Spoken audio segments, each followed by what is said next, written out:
put your dreams away for now. I won't see you for some time. I am lost in my mind.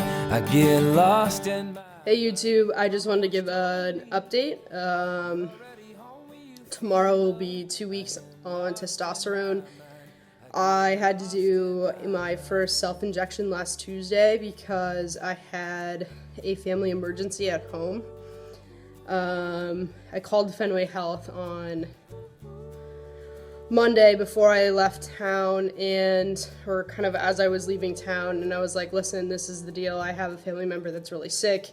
I have to go. I'm not going to be able to make my appointment tomorrow. They wanted me to come in for my first couple of times for injections until they could teach me as well. So, excuse me, I called them and I was like, listen, this is what's happening. I don't know how long I'm going to be out of town. I'm not going to be able to make it to my appointment. What can you do for me? And they were like really amazing. The nurse called me back and talked to me several times after talking to the doctor, and they prescribed it to me in Vermont where I was with my family and at the pharmacy, like right where I needed to go, and it was no problem. And they had made sure that even the pharmacy knew like my preferred name and everything, which was like unbelievably amazing. And so I had to do the shot on my own, which I was kind of appreciative that I was kind of not forced, but I could have gone to a doctor or somebody in town, or a nurse. I have nurses in my family, to do the injection, but I kind of wanted to do it myself, to kind of force myself to get into the mode of doing the shots myself. Yeah, so I did it myself, and it ended up being fine.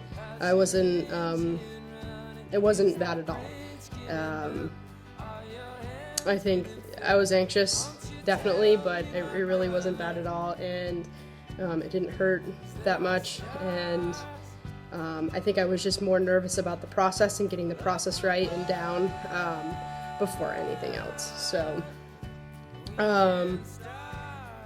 that was definitely a huge relief, though, that Fenway Health was willing to work with me in an unforeseen situation that I really had no control over. And especially really understanding, I had this pretty intense family stuff happening, and very, very nice and super understanding. So I feel very fortunate for that. And so yeah. So yeah, this week has been pretty hard. I've been up in Vermont with my family. I have a family member who's sick with cancer, and she is dying of cancer. And so I've been spending a lot of time with my family and helping to support them, and just being with them as much as possible. And spent a lot of time with my mom in particular, while my dad is away. He's in the military, so. But anyway, I also spent some time trying to get him home on leave in that process with my mom, and he's home spending time with my mom, so we were able to do that, which is really great. And I'm going to talk too kind of much about that, but anyway, kind of back to updates and transition related stuff. I definitely continued to notice the changes in my skin the most out of everything. I think that's definitely something I'm still getting used to. I'm not nearly used to that yet, and what like that brings, and the sweat, like I'm sweating a lot more than I'm used to, and like it's definitely changed my body chemistry in terms of like the sweating and just like the oiliness of my skin, and like just like I think my hair's changed a little bit, like just the consistency of my hair, which is interesting. I don't know, that's weird, but it's true. A little bit. And if we could just take a second and look at the ridiculousness that is Charlie right now. And she's cute. At least she's not bothering me. Anyway, let's see. I think my voice has changed a little bit. Last week I was sick. I think it's starting to a little bit change, but I think it's pretty much the same. It's going to be interesting because I'm getting, I was sick, and now I think it's starting to change. So I'm not sick anymore, and so I think people are going to be like, are you sick? Like people who don't necessarily like either remember or know that I'm on T. It's going to be a lot of like, are you sick comments or whatever. So that's going to be interesting. So yeah, I think the voice is going to start to change a little bit soon, but I think for the most part, it's pretty much the same. The veins in my hands have are a little bit more prominent, but not a ton. You can definitely tell. They just look a little bit different, a little bit more prominent.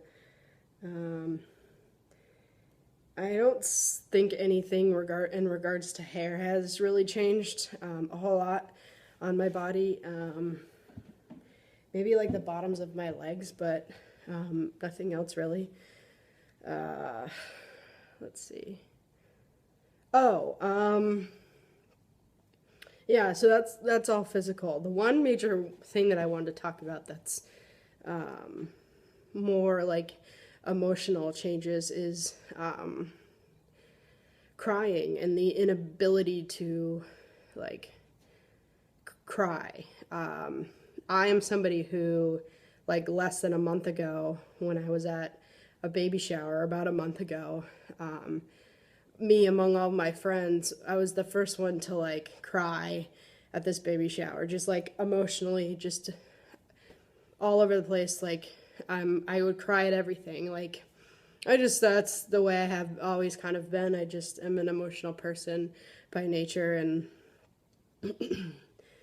everyone's fine at this baby shower, and I'm just like over in the corner, and I'm just like, and now like, I've gone through bouts of this in the past where like I won't cry when there's a lot of stuff going on in my life, but like there's definitely like I just can't cry, and there's clear emotionally taxing stuff going on in my life right now, that is outside of like any type of like thing to do with me. So like all of my environmental stuff, not like my stuff, like the things around me essentially. So I have had to get used to that and not being able to like emote in the typical ways that I have in the past. And so like figuring out how I'm going to get that release. So working out has been incredibly important to me, in like somehow trying to find that release. I think, yeah, just trying to get those emotions out and find that release has been really important. When I had to come back to where I live today, from home, and when I did that, I had to say goodbye, and I don't know if I'm going to see my family member again before they pass. So that definitely, I definitely got really emotional and was kind of able to cry and release. But at that point, and so that was kind of cathartic in a way for me. But it's just really hard for me because crying has always been like a thing for me, and I'm used to being able to do it. And so I don't know if anyone else has ever experienced not being able to cry while on T, and I don't know, like, I'm, only 2 full weeks on T. Tomorrow will be my third shot, so I don't know if so soon, if I would already feel that effects. I know some folks, based on my research, have a harder time emoting in ways like that. But I don't know. Everyone's different. It affects everyone differently. But if that's something that I'm going to have to get used to, it'll definitely be a culture shock for me, or a shift.